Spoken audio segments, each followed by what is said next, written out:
থাকে কবরে যাওয়ার পরে আপনার দেহের মধ্যে পোকামাকড় ধরবে না। আর ওই টুকরা যদি অসুস্থ হয়ে যায় তাহলে কবর যাওয়ার পরে 3 দিন পরে আপনার অল বডি শেষ হয়ে যাবে। আর কবরে যাওয়ার পরে প্রথম পচন শুরু হবে কোথায় থেকে জানেন? কবরে যাওয়ার পরে প্রথম পচন শুরু হবে নাক থেকে। কোথা থেকে? এই নাক থেকে, এই জায়গা থেকে এই ভিতরে পোকামাকড়গুলো বের হবে। পোষ বের হওয়ার পরে তারা সব পোকামাকড়কে খবর দিবে, আয় তারা শেষ করে দিই। দলে দলে এসে ওই বডিটারে মাটির সঙ্গে মিশাইয়া দিবে। তো সুতরাং ওই টুকরাটা যদি সুস্থ থাকে আপনার বডিটা সুস্থ থাকবে। ওই টুকরা অসুস্থ হয়ে গেলে, রোগী হয়ে গেলে কবরে যাওয়ার পরে বডি শেষ হয়ে যাবে। রাসূলুল্লাহকে প্রশ্ন করা হলো, ইয়া রাসূলুল্লাহ, বডির ভিতরে গোশতের ভিতরে গোশতের টুকরা নামটা কি? রাসূল বলছেন ওয়াহিয়াল কালব, ওই টুকরার নাম হলো কালব। বান্দা যখন একটা গুনাহ করে কালবের মধ্যে একটা দাগ পড়ে, দুইটা গুনাহ করলে দুইটা গুনাহ দাগ পড়ে। যদি কোনো মেডিসিন দিয়ে এই দাগগুলো পরিষ্কার করা যায় না, এই দাগগুলো পরিষ্কার করা একমাত্র জিনিস এই অলবডির যে গোশত আছে, এই গোশতগুলো বল, যদি গায়ের বল পেতে চান ফল খাবেন, খাবার খাবেন, খেলে অলবডির গোশতগুলো সক্রিয় হয়। আর ওই টুকরাটার গোশতগুলো আপেল আর কমলা খেলে হবে না। ওইটার খাদ্য হলো গিজাউল কলবে জিক্রুল্লাহ, ওই কলবের খাদ্যের নাম হলো আল্লাহর জিকির। জোরে কন্যা সুবহানাল্লাহ। না, এটা এই জায়গার ব্যাপার। সাহাবায়ে কেরাম বলছেন, ইয়া রাসূলুল্লাহ, থুতু মুবারক দেন। হাতে নিছেন, ওকে, নবীর থুতু মুবারকটা খুব সুঘ্রাণ, কিন্তু ওরা চেহারার মধ্যে ফেয়ার অ্যান্ড লাভলির মতন ব্যবহার করতো। এখন যদি বলেন যে এগুলো চেহারায় মালিশ করা কোন কিতাবে আছে, ওই কিতাব দরকার নাই। রাসূলের থুতু মুবারকটা পবিত্র দেখা যায়, কিন্তু এটা চেহারায় মালিশ করলে মেশকে আম্বরে গ্রান বের হয়, এটা দলিলের ব্যাপার না। ওই থুতু মুবারক চেহারায় মাখা মহব্বতের ব্যাপার। তাকবীর, আল্লাহু আকবার, নারে রিসালাত, ইয়া রাসূলুল্লাহ, আহলে সুন্নাত ওয়াল জামাত জিন্দাবাদ জিন্দাবাদ, আল্লামা পীর মুফতি গিয়াসউদ্দিন আত-তাহিরি সাহেব জিন্দাবাদ জিন্দাবাদ। আল্লাহু আকবার বলেন। তাহলে মহব্বত আর ইবাদত দুই জিনিস। মহব্বত আর ইবাদত। হ্যাঁ, ছেলে কি করতেছো? ইয়া রাসূলুল্লাহ, অনেক মাটি দিয়েছিলাম, রক্ত মুবারকটা বন্ধ করতে পারি নাই। কি করেছো? কই ড্রেইনের মতন জিহ্বাটারে ভাঙ্গা দিয়ে দন্ত মুবারকের গোড়ায় লাগাই দিয়েছি। এর ভিতরে ড্রেন দিয়ে যেমন করে পানি যায়, রাসূল পাকের রক্ত মুবারকগুলো এভাবে জিহ্বা দিয়ে ভিতরে ঢুকে গেছে। হা হা, দলিলে আছে মানুষের রক্ত পান করা হারাম। রাসূল বলতেছেন, তুমি যে আমার রক্ত মুবারক খেয়েছো, তোমার বডির জন্য জাহান্নামের আগুন হারাম। মহব্বত কি?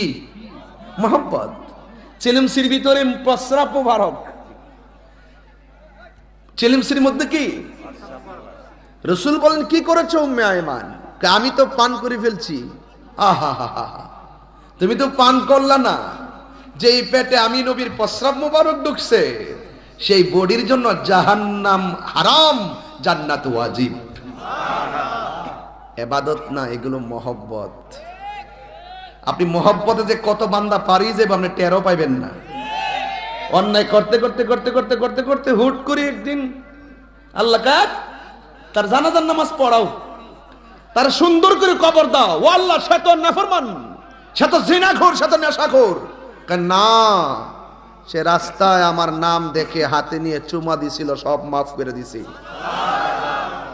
এই জন্য আপনি হুট করে মানুষকে বেঈমান বলা, তাকে ছোট করে কথা বলা, অথবা তাকে নাফরমান বলে দেওয়া, যতক্ষণ তার জবান থেকে ক্লিয়ার না হবে ততক্ষণ আপনি ধারণা করে কোনো কথা বলবেন না। কি করে কথা বলবেন না? ধারণা করে কোনো কথা বলবেন না। আমি বলছিলাম 21শে রমাদান মৌলা আলী কাররামাল্লাহু তাআলা ওয়াজহুল করিমের শাহাদাত দিবস। এই দিবসটা আমাদের জন্য চেতনার। কথা বলেন ঠিক না বেঠিক? আয় হায়, রমজান মাস চলছে। এই রমজান মাস তাড়াতাড়ি শেষ হয় না কেন?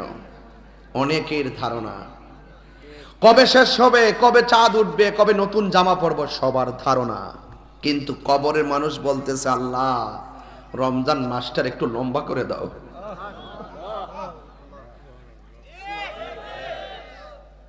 রমজান মাসটারে তুমি লম্বা করে দাও।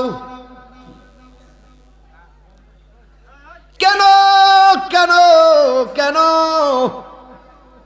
কই এই জন্য রমজান মাসে আমার আল্লাহ জাহান্নামীদের জন্য জাহান্নামের আগুন নিভাইয়া দেয়, রহমতের দরজাগুলা খুলে দেয়।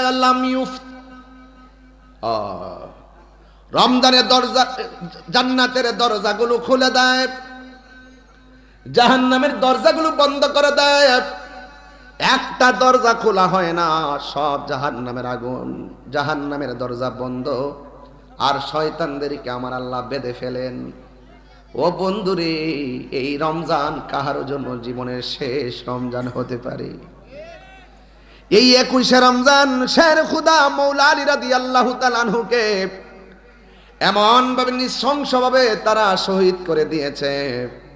তবে একটা কথা বলে দিয়ে যাই, জীবন কেড়ে নেওয়ার নাম ক্রেডিট নয়, হকের জন্য জীবন দেওয়ার নাম হলো ক্রেডিট। কথা বলেন ঠিক কিনা? আমার যুবক ভাইয়েরা, শের খুদা মৌলা আলী রাদিয়াল্লাহু তাআলা আনহুর কথা বলছিলাম।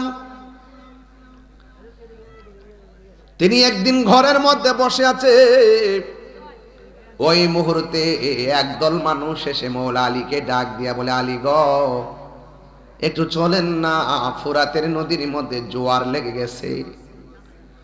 ওই নদীর পারে যত বাড়ি ছিল সব বাড়িগুলো ভাসাইয়া নিয়ে গেছে। যেইভাবে পানি বাড়তেছে মনে হয় যেন আর ঘর দরজা দাঁড়াবে না, সব ভেসে যাবে।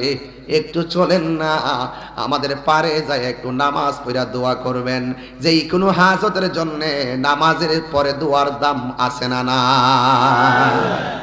নামাজ পড়া দোয়া করবেন। ফাইজা ফারাগতা ফানসাব, যখন নামাজ শেষ করবেন আল্লাহর কাছে দোয়া করবেন, হাত তুলে দোয়া করবেন। অনেকে বলে হাত তুলে দোয়া জায়েজ নাই। কে বলছে দোয়া জায়েজ নাই? মরিয়ম আলাইহিস সালাম দোয়া করতে করতে করতে করতে হযরত হাজেরা ওই সাফা মারোয়া এক পাহাড় থেকে আরেক পাহাড়ে দোয়া করতে করতে করতে করতে মাথার উপর হাত তুলে ফেলতেন। শুধু ১৫০০ বছর ইতিহাস না, বহুত আগের ইতিহাস। হযরত আদম আলাইহিস সালাম থেকে হাত তুলে দোয়ার যায় দুরস্ত আছে। এই জন্য ধাক্কা ধাক্কি নয়, ওই ফুরাতের মানুষগুলো এসে বলতেছেন, এ আলী, আলী গো, আপনি হলেন মুশকিল কুশা, শেরে খোদা মৌলা আলী, চলুন না ওই জায়গার মধ্যে যাই একটু দোয়া করবেন। আপনার দোয়ার উসিলায় যদি আমার আল্লাহ আমাদেরকে ভাটা লাগাইয়া দেয়। বন্ধুগণ, শুধুমাত্র জোয়ার দেখে পাগল হয়েন না, বাটার মতো মাঝে মাঝে যায়েন। কারণ জোয়ার বাটা মিল্লাই নদী, যৌবন আছে বলে বার্ধক্য, বার্ধক্য হয় বলে যৌবন। কথা কোন ঠিক কিনা? জোয়ারে তালে তালে নাচছেন না, মাঝে মাঝে মুরব্বীরা পরামর্শ নিয়েন। খালি টিয়া পয়সা হয়ে গেলে খালি বিদেশ গিয়া বড় কোটিপতি হয়ে গেছেন গা, বাপের দমক মারবেন। বন্ধ কর দমক, বন্ধ কর। তোর কোটি টাকার চাইতে ওই বাপের একটা মুখের কথা বহুত দামি। কথা বলেন ঠিক কিনা? ওই রেস্ট্রিকশন করে কথা বলো। মৌলা আলী রাদিয়াল্লাহু তাআলা আনহু গায়ের মধ্যে জামা মুবারকটা লাগাইছে, হাতের মধ্যে লাঠি মুবারকটা নিয়ে ঘোড়ার উপরে উঠছেন। ওই চাঁদের মতো দুইটা টুকরা, একজনের নাম হলো হাসান আর একজনের নাম হলো হুসাইন। দুইজন ডাক দিয়া কই, আব্বা গো, ও আব্বা কোথায় যান? আল্লাহু আকবার করেন না কেন? হায় হায়। এবার মৌলা আলী রাদিয়াল্লাহু তাআলা আনহু বলেন, এ বাবারা, দেখো না তারা বন্যার পানিতে ভাসতেছে। বিপদ দিলে কি হাসবেন না পাশে যাবেন? বিপদ দেখলে পাশে দাঁড়াবেন। এটার নাম হলো মানবতা। ইসলামের অনেকগুলো অর্থ আছে, এর মধ্যে একটা অর্থ হলো মানবতা। একটা হিন্দু যদি পানির মধ্যে পড়ে মারা যায়, সে হিন্দু হতে পারে, কিন্তু মুসলমান হিসাবে, মানুষ হিসাবে তারে উদ্ধার করা লাগবে। কথা কোন ঠিক কিনা? এটার নাম ইসলাম। এটার নাম কি? ইসলাম। আপনি তো বোঝেন না ইসলাম কারে কয়। ইসলামটা অনেক সহজ জিনিস, আমরা এটাকে কঠিন বানাই ফেলছি। এটা তো কঠিন না, খুব সহজ। মারহাবা কোন? যা বুঝানোর আমার রাসূল সব বুঝাই গেছেন। এজন্য এটা নিয়ে কোনো ধরনের ওই যে আছে না যে কোনো ধরনের রাহাজানি কিংবা কোনো ধরনের ধাক্কা ধাক্কির এগুলো সুযোগ নাই, এখন সব সহজ হয়ে গেছে। কথা কোন ঠিক কি না? এই জন্য আমরা কঠিন করব না, সহজ ভাষায় কথাগুলো বলবো। এবার মৌলা আলী রাদিয়াল্লাহু তাআলা আনহু যখন উটের উপর ঘোড়ার উপরে উঠছেন, ওঠার পরে দুইটা সন্তান, একজনের নাম হলো ইমামে হাসান আর একজনের নাম হলো ইমামে হুসাইন, ডাক দিয়ে কয় আব্বা গো কোথায় যাওয়ার জন্য রওনা হয়েছেন? এবার মৌলা আলী বলে শোনো না, পাশের মানুষগুলো ফুরাতের বন্যার মধ্যে ভেসে যাচ্ছে, বাড়িঘর সব ভেসে যাইতেছে, একটু যাইতেছি, তাদের জন্য আমার রবের কাছে একটু দোয়া করব। চিৎকার মেরে কি আল্লাহু আকবার বলা যাবে না? ইয়া আইয়ুহাল্লাযীনা আমানু তাকুল্লাহা ওয়াবতাগু ইলাইহিল ওয়াসিলা।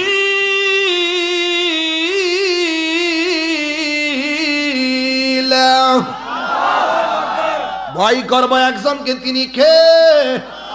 আল্লাহকে ভয় করলে ডানে বিপদ, বামে বিপদ, সামনে বিপদ, পিছনে বিপদ, উপরে কে আছে? আল্লাহ রাব্বুল আলামিনকে ভয় করলে আল্লাহ কয় তোর চতুর্পাশে বিপদ, তোর অন্তরের মধ্যে শুধুমাত্র আমি আল্লাহর ভয় রাখ। আর আমি আল্লাহর কাছে যদি উসিলা কইরা ডাক দিতে পারো, জবানটা খুইলা কর না আল্লাহ আল্লাহু ওয়ালিয়ুল্লাযীনা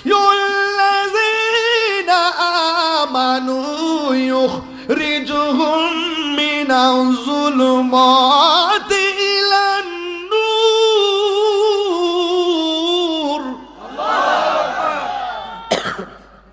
আল্লাহু আকবার জোরে কর। ভয় করবে একজনকে, তিনি হলাম আর জোরে কার রব? আমাদের রব। চিৎকার মেরে কোন আল্লাহু আকবার। ধরুন না আমার ডান পাশে বিপদ আছে, কিসের এটা? আচ্ছা এটা ওর কাছে রাখেন। ভয় করবে একজনকে, তিনি কে? আরো জোরে, তিনি কে? আল্লাহ। আল্লাহু আকবার বলেন। চতুর্পাশে অন্ধকার, এই জায়গায় যদি ঠিক রাখেন, আমার শরীরে গোশত আছে না? কথা কও না, আছে কি না? আচ্ছা আপনার শরীরে গোশত আছে না? গোশতের টুকরার ভিতরে আরেকটা টুকরা আছে, এই গোশতের টুকরাগুলোর ভিতরে একটা টুকরা আছে, ওই টুকরাটা যদি সুস্থ থাকে অল বডির গোশতগুলো সুস্থ থাকবে। ওই টুকরাটা যদি অসুস্থ হয় অল বডিটা অসুস্থ হবে। ওই একটা টুকরা যদি সুস্থ থাকে, কবরে যাওয়ার পরে আপনার দেহের মধ্যে পোকামাকড় ধরবে না। আর ওই টুকরাটা যদি অসুস্থ হয়ে যায়, তাহলে কবর যাওয়ার পরে 3 দিন পরে আপনার অল বডি শেষ হয়ে যাবে। আর কবরে যাওয়ার পরে প্রথম পচন শুরু হবে কোথায় থেকে জানেন? কবরে যাওয়ার পরে প্রথম পচন শুরু হবে নাক থেকে। কোথায় থেকে? এই নাক থেকে, এই জায়গা থেকে এই ভিতরে পোকামাকড় গুলো বের হবে, পোষ বের হওয়ার পরে তারা সব পোকামাকড়কে খবর দিবে, আয় তারা শেষ করে দিই, দলে দলে এসে ওই বডিটারে মাটির সঙ্গে মিশাইয়া দিবে। তো সুতরাং ওই টুকরাটা যদি সুস্থ থাকে, আপনার বডিটা সুস্থ থাকবে। ওই টুকরা অসুস্থ হয়ে গেলে, রোগী হয়ে গেলে, কবরে যাওয়ার পরে বডি শেষ হয়ে যাবে। রাসূলুল্লাহকে প্রশ্ন করা হলো, ইয়া রাসূলুল্লাহ, বডির ভিতরে, গোশতের ভিতরে গোশতের টুকরা নামটা কি? রাসূল বলছেন ওয়াহিয়াল কালব, ওই টুকরার নাম হলো কালব। বান্দা যখন একটা গুনাহ করে, কালবের মধ্যে একটা দাগ পড়ে, দুইটা গুনাহ করলে দুইটা গুনাহ দাগ পড়ে। যদি কোনো মেডিসিন দিয়ে এই দাগগুলো পরিষ্কার করা যায় না, এই দাগগুলো পরিষ্কার করা একমাত্র জিনিস এই অল বডির যে গোশত আছে, এই গোশতগুলোর বল, যদি গায়ের বল পেতে চান, ফল খাবেন, খাবার খাবেন, খেলে অল বডির গোশতগুলো সক্রিয় হয়। আর ওই টুকরাটার গোশতগুলো আপেল আর কমলা খেলে হবে না। ওইটার খাদ্য হলো গিজাউল কলবে জিক্রুল্লাহ, ওই কলবের খাদ্যের নাম হলো আল্লাহর জিকির। জোরে কন্যা সুবহানাল্লাহ। তো জিকির মানে কি শুধু আল্লাহ আল্লাহ? নামাজ পড়েন এটা জিকির, কোরআন শরীফ পড়েন এটা জিকির, রোজা রাখেন এটা জিকির, মা বাবার খেদমত করেন জিকির, বাপের খেদমত করেন জিকির। তো জিকির মানে শুধু আল্লাহ আল্লাহ না। নামাজে দাঁড়াবেন জিকির, ইল্লাল্লাহ ইল্লাল্লাহ বলবেন জিকির, দ্যাটস অল রাইট।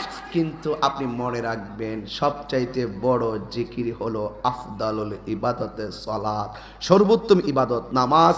আর 3000 জিকিরের মধ্যে সর্বোত্তম জিকির হলো লা ইলাহা ইল্লাল্লাহ, লা ইলাহা ইল্লাল্লাহ। সুবহানাল্লাহ বলেন না কেন আপনারা? এগুলা কি খুব বেশি পরিশ্রমের ওয়াজ? এগুলো কি খুব কঠিন ওয়াজ বলতেছি? তাইলে নো দায় সেলফ, নো দায় সেলফ, নিজেকে চিনেন, আগে নিজেকে চিনেন, নিজেকে চিনেন। আপনি যখন নিজেকে চিনবেন, মান আরাফা নাফসাহু ফাকাদ আরাফা রাব্বাহু। মনে হচ্ছে যেন আপনি এমন ভাবে কথা বলেন যে এমুক লোকটা জাহান্নামী, টিকিটগুলো আপনার হাতে, এমন লোকটা বাজে, টিকিটটা মনে হয় আপনার হাতে, অথচ আপনার হিসাবই তো আপনার নাই। কথা বলেন ঠিক কিনা বলেন? তাইলে আমরা আগে নিজেকে চিনবো। যে ব্যক্তি নিজেকে নিজে চিনতে পেরেছে সে আমার আল্লাহকে চিনতে পেরেছে। কথা বলেন ঠিক কিনা? আগে নিজেকে চিনেন। কেমন? যদি আপনি আমার ব্যাপারে কথা বলেন, আমি বলবো ভাই ঠিক আছে, আপনি আমার চেয়ে অনেক ভালো, আজকে আমি চিফ গেস্ট ছিলাম, আমি নিচে বসি, আপনি এখানে বসে ওয়াজ করেন। যদি আপনি আমার সাথে ভালো হন, আমার দোস্তুরি ধরতে গেলে তো অবশ্যই আমার সাথে যোগ্য হতে হবে। যদি আমার সাথে যোগ্য হন তাহলে আসেন, এখানে বসুন, কথা বলেন, আমি এখানে বসে শুনি। আমি বসবো, আপনি চেয়ারে বসে ওয়াজ করবেন। যদি এটা না পারেন তাহলে রেস্ট্রিকশন, অত্যন্ত একদম সিম্পিতি রেখে কথা বলবেন। বুঝতে পেরেছেন? মনে থাকবে কথাগুলো? তাহলে এবার আসেন, আমি আপনাকে ভালোবাসবো সকল কিছুর ঊর্ধ্বে। আপনি সিএনজি চালাইতে পারেন, আমি পারি না, আপনি আমার কাছে বস। আপনি কোদাল বানাইতে পারেন, আমি পারি না, আপনি আমার কাছে বস। আপনি মাটি কাটতে পারেন, আমি পারি না, আপনি আমার কাছে বস। আপনি নৌকা চালাতে পারেন, আমি পারি না, আপনি আমার কাছে বস। তো সুতরাং আল্লাহ পাক এক একজনকে এক একটা কোয়ালিটি দিয়েছেন, কিন্তু সব কিছু একজনকে দেয় না। এই জন্য দিন শেষে আমাদের পরিচয়টা হলো আমরা মানুষ, এরপর আমরা মুসলমান, তারপর আমরা ইমানদার। কথা বলেন ঠিক কিনা? এই স্টেপগুলো যখন আপনি মনে রাখবেন, দেখবেন আহলে বাইতের প্রেমের মধ্যে শুধু ছিল ভালোবাসা।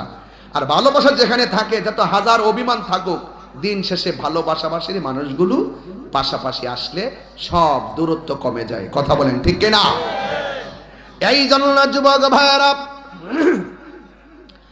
আমার নবীর আওলাদ হযরত মাওলা আলী রাদিয়াল্লাহু তাআলা আনহু যেই মাত্র তিনি রওনা দিয়ে দিবেন, হযরত মাওলা আলী রাদিয়াল্লাহু তাআলা আনহুর কলিজার টুকরা ইমাম হাসান হুসাইন রাদিয়াল্লাহু তাআলা আনহু বলেন, বাবা জান আপনি কোথায় যাইতেছেন? কয় পাশের বাড়ির মানুষগুলো সুখে নাই, পাশের মানুষগুলো শান্তিতে নাই, আমি উজানে ঘুমাইতেছি আর পাশের মানুষগুলো পানির মধ্যে ভাসতেছে, আমি কোনোদিন ঘরে বসে থাকতে পারি না। এই জন্য রমজান মাস আসছে, আপনি যদি 5টা কাপড় কিনেন, আপনার পাশে যদি আরেকটা মানুষ কাপড় না কিনতে পারে, আপনার উচিত হবে একটা কাপড় সেই ঘরের মধ্যে পৌঁছায়া দেওয়া। আল্লাহর হাবিব সাল্লাল্লাহু তাআলা আলাইহি ওয়াসাল্লাম বলেন, যেই ব্যক্তি রমাদান মুবারকের ঈদের মধ্যে বস্ত্রহীন মানুষকে বস্ত্র দেয়, যার কাপড় নাই তার নতুন কাপড় কিনে দেয়, আল্লাহর হাবিব বলেন যেই ব্যক্তি কোনো বস্ত্রহীন মানুষকে কাপড় দিবে, আমার আল্লাহ রাব্বুল আলামিন তার জন্য জান্নাতের জামা রেডি করে দিয়েছে। এই জন্য কোনো লস নাই। মাওলা আলী রাদিয়াল্লাহু তাআলা আমাদের পরিপূর্ণ শিক্ষার নাম, পরিপূর্ণ আবেগের নাম, ভালোবাসার নাম, চেতনার নাম, এবং মাওলা আলী রাদিয়াল্লাহু তাআলা আমাদের ঈমানের নাম। এবার ওই মুহূর্তে মাওলা আলী রাদিয়াল্লাহু তাআলা চলে গেলেন সেখানে। ইমাম হুসাইনকে, আব্বা গো আপনি একা যাইবেন, আমরা 2 জনে নিয়ে যান না, আপনি দোয়া করবেন আর আমরা 2 ভাইয়া আমিন বলবো। এখন দেখছেন নি দোয়া কইনার দাম কত আর আমিন কইনার দাম কত। এই মজলিসটা সাধারণ মজলিস না, যেই হাতের দোয়া আমার আল্লাহ ফিরাইয়া দিবে না। কথা বলেন ঠিক কিনা? এবার 2 ভাই ডাক দিয়া বলে, আব্বা আমরা 2 ভাই আপনার সঙ্গে যাব।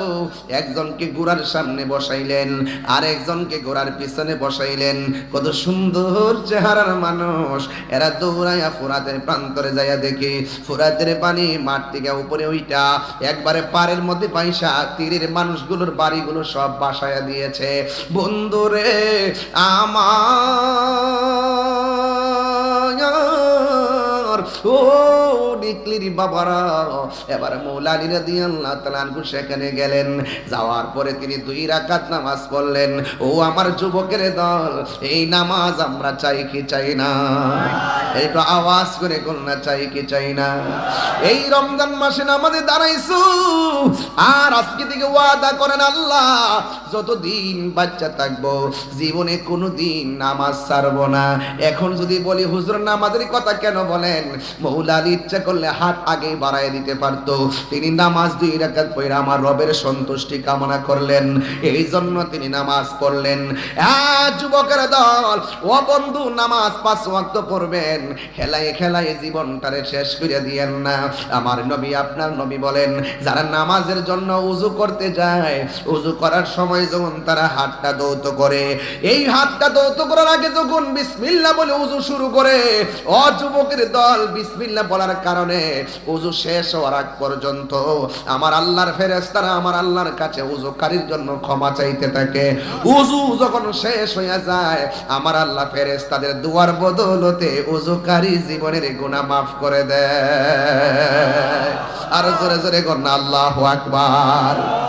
এই জন্য আমার যুবক, আমি বলতে চেয়েছিলাম, ওই উযু করার সময় বান্দা যখন হাতটা ধৌত করে বিসমিল্লাহ বইলা, এই হাত দিয়া যতগুলা গুনাহ করে সব গুনাহগুলো হাতের ফাঁক দিয়া পানির সঙ্গে জোরে পড়ে যায়। উযুকারী যখন মুখের মধ্যে গড়গড়া করে কুলি করে, ওই মুহূর্তে কুলি করে যখন পানিটা ফালায়, ওই কুলির পানিটা মাটিতে ফালাইলে এই মুখ দিয়া যত গুনাহ করেছে সব গুনাহগুলো আমার আল্লাহ রাব্বুল আলামিন একেবারে পানির সঙ্গে জমিনের মধ্যে বিছায়া ফালায়া দেয়। বন্ধুরে বন্ধুরে, এবার যখন বান্দা মুখের মধ্যে ধৌত করে, যখন সে মুখের মধ্যে ধৌত করার জন্য পানিটা দেয়, ওই মুহূর্তে চোখের মধ্যে পানিটা লাগে কি লাগে না? এই চোখ দিয়া যতগুলো গুনাহ করছে গো মা, ও নিকলির মা, লাইন ধীরে ধীরে বক্তার ওয়াজ শোনার জন্য আসো, একবার ভাবো না আসল নায়রের বাড়ি জামাইয়ের বাড়ি না, আসল নায়রের বাড়ি হলো অন্ধকার কবর। আমার মরণের কতদিন বাকি আমি জানিলাম না গো আল্লাহ, মরণের কতদিন বাকি আমার, মরণের আমি জানিলাম না গো আল্লাহ, তদিন বাকি। আর আজরাইল আসিয়া যখন হস্তে দিবা ধরি, এই এশার নামাজ না পড়া ঘুমাই গেছেন গা, ফজরের নামাজ পড়বেন, পড়া উঠবেন, ফজর আজান দিলে উঠতে আপনি এশার নামাজ পড়বেন। ভাই, এমন হতে পারে ফজর আজানের কানে আসার আগে মৃত্যু চলে আসতে পারে। আপনি যে রোজাটা না রেখে নিকলি বাজারে, পর্দাটা খুললা গিয়ে খাইলেন দুপুরবেলা, ইচ্ছে করলে আল্লাহ মাছের কাটা গলায় লাগায়া আপনার রিজিকের দরজায় তালা মারতে পারত। আপনি যে মনে করতেছেন যে ইফতারের টাইমে রোজা না রেখে পানি পান করতেছেন, ইচ্ছা করলে পানির ভান লাগায় আপনারে ওই জায়গাতেই শেষ করতে পারত। আল্লাহ কি আপনার এমন কিছু করতেছে?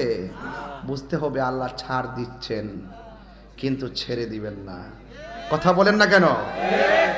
এই যে 1 মাসের ভিতরে যদি 4 দিন শুক্রবার পান, তাহলে 26 দিন তো আছে ডিউটি। ধরেন না 26 দিনের ভিতরে 20 দিন ডিউটি, আপনি গেলেন না 15 দিন, মালিক কি আপনাকে বেতন দিবে? দিবে? তা আল্লাহ 24 ঘন্টার ভিতরে আপনাকে হাজিরা দিয়েছেন 5টা ওয়াক্ত নামাজ। আপনি নামাজ না পড়া আপনি কাটাইতেছেন, অথচ আল্লাহ পাক আপনারা খাওয়াইতেছে, পিন্দাইতেছে, ঘুম পাড়াইতেছে। কথা কোন ঠিক কিনা? এটা কেন জানেন? ইন্নাহু হুয়া ইউবদিউ ওয়া ইউঈদ, নিশ্চয়ই আমার আল্লাহ আমার শুরুর মালিক, শেষের মালিক। তিনি খুব মায়া করে আমরারা বানাইছে, খুব মায়া করে আমরারা বানাইছে। এই জন্য আজকেও আমি এক জায়গাতে তালিম দিছিলাম, মৌলা আলী রাদিয়াল্লাহু তাআলার শাহাদাত দিবস উপলক্ষে আমি তালিম দিছিলাম ঘরে। তো তালিমের মধ্যে বলছিলাম যে বান্দা যদি একটু বুদ্ধি কইরা রবরে ডাকতে পারে, পাহাড় পরিমাণ গুনাহ আল্লাহ সেকেন্ডে মাফ করে দিবে। সুবহানাল্লাহ। এরা অনেকে ভাবতেছে যে গুনাহ মাফের সাথে বুদ্ধির কি সম্পর্ক? গুনাহ মাফের সঙ্গে বুদ্ধির কি সম্পর্ক? বুদ্ধিটা কি জানেন? ধরুন আপনার বয়স 60 বছর। কয় বছর? 60 বছর। আব্বা কত বছর আপনি? 60-এর মতো নয়। 60। তাহলে আমার বুদ্ধির কথাটা কইছি ঠিক আছে না? 60-এর মতো নয়, দেখা দিদা 40 বছরের মতো। যাক, আল্লাহর হায়াত দুঃখ। আমিন আমিন। আল্লাহ হায়াত দুঃখ, আল্লাহ আরো হায়াত দুঃখ। মাশাআল্লাহ। কয়ো আমরা মুরব্বী শূন্য হয়ে যেতেছি। ফাকনামি করেন না, ফাকনামি করেন না। আমরা মুরব্বী শূন্য হয়ে যাইতেছি। যে গড়টার মধ্যে বাপ নাই, দেখবেন গড়টা পুরাটাই আউলা ঝাউলা। তো মুরব্বী শূন্য হয়ে যাচ্ছি বলেই মান্যতা উঠে গেছে, আর মান্যতা উঠে গেছে বলেই অশান্তি বাড়তেছে। কথা কোন ঠিক কিনা?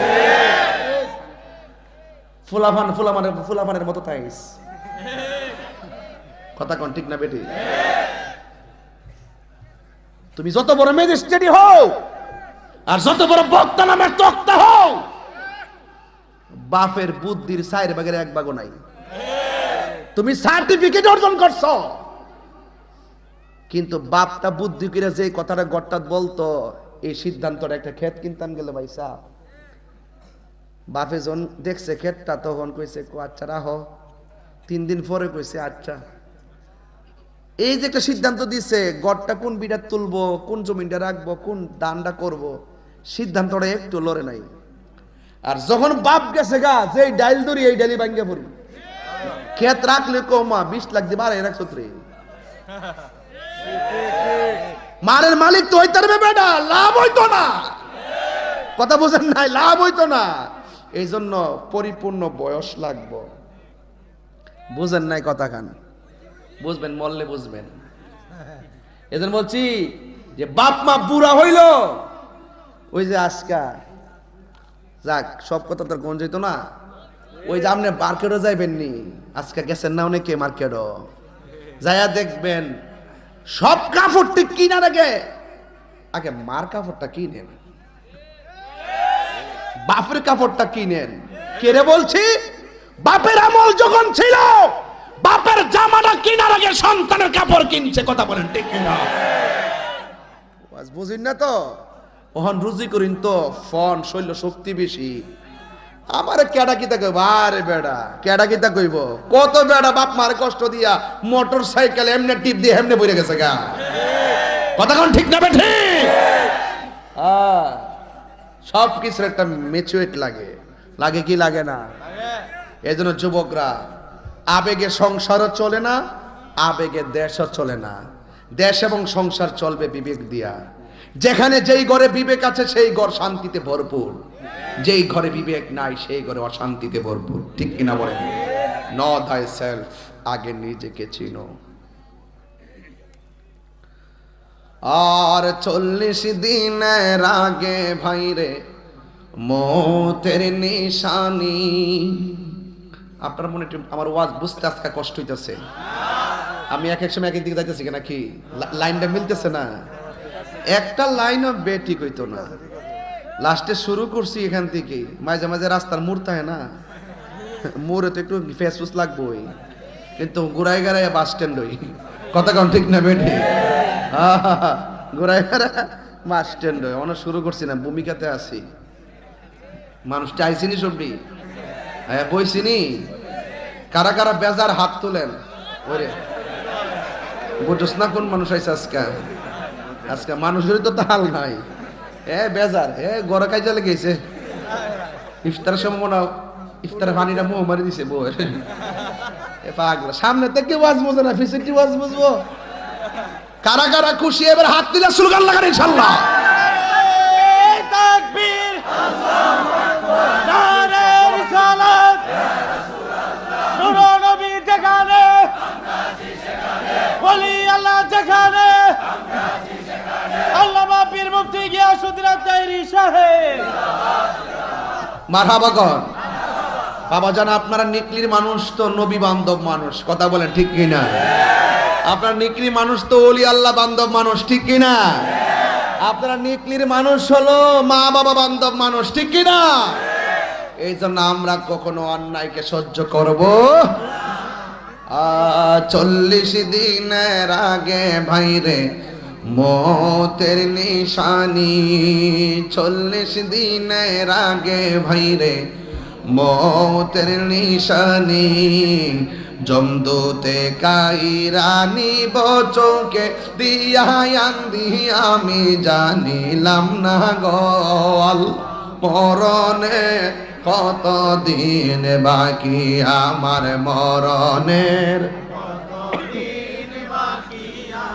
জানিলাম না গো আল্লাহ মরণে কত দিন বাকি আর আজরাইল আসিয়া যখন হস্তে দিবা দরি আজরাইল আসিয়া যখন হস্তে দিবা দরি আর যে যায় গাজার মরণ লেখা সেই যায় গাছে মরে আমি জানিলাম না গো আল্লাহ মরণের কত দিন বাকি আমার মরণের কত দিন বাকি আমি জানিলাম না গো ও আল্লাহ মরণের কত দিন বাকি এই যদি পারেন এই গজলের বইটা নিয়ে আপনারা বাইরে দিবেন দেখবেন খুশি হইব কোটি টাকা দিয়ে খুশি দেন এই শানগুলা শুনলে তারা খুশি ও তোর পিছে পিছে ঘুরছে সমন এই মুহূর্তে মৃত্যু আসতে পারে কি পারে না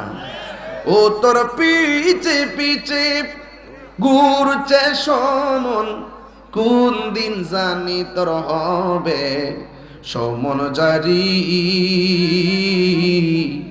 দেখ না মন ঝাঁক মারি এই দুনিয়াদারি জোরে জোরে কি আল্লাহু আকবার বলা যাবে না হায়রে ওই আমার নিকলির বন্ধু